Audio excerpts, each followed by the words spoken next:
Alright, Thought Experiments, an online tutorial series designed for creative-minded people wanting to turn their passion into a career. Today we're talking about framing.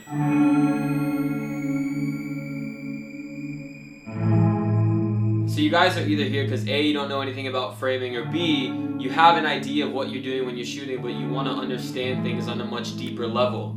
So we're going to start off with the industry standard terms for framing, which are wide shot, medium, over the shoulder, close-up, macro shot. So the next thing that we've all been taught or heard of is the rule of thirds, which actually wasn't developed by photographers, it was developed by painters.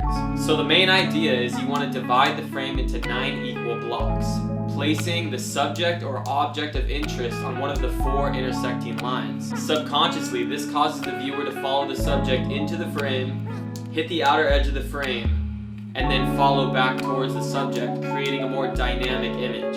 If she is centered, the eye becomes static. This creates a very still image because there's equal distances from the subject to the image border.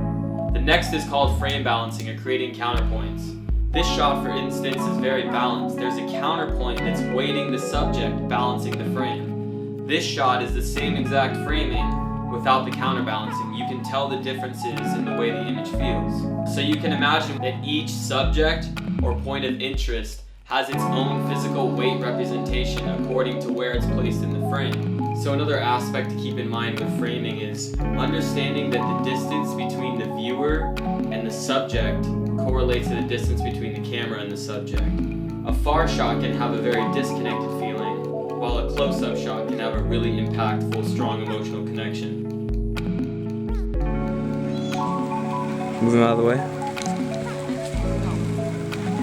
I can't. So let's say at some point in your film, your main subject is feeling boxed in. You can now make the artistic decision to not frame your scene by these golden rules of film. You can make your own creative framing.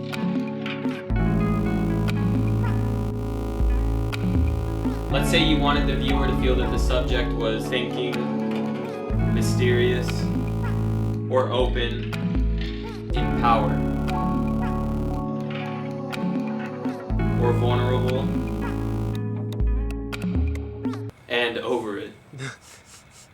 Well, come on. So the cool thing about these rules, or guidelines rather, is that once you understand them on a deeper level and the emotional connection that they're creating for the viewer, you can break them for a desired effect. So, understand the rules so you can break them properly, always be aware of the connection you're creating with your viewer, and become a creator.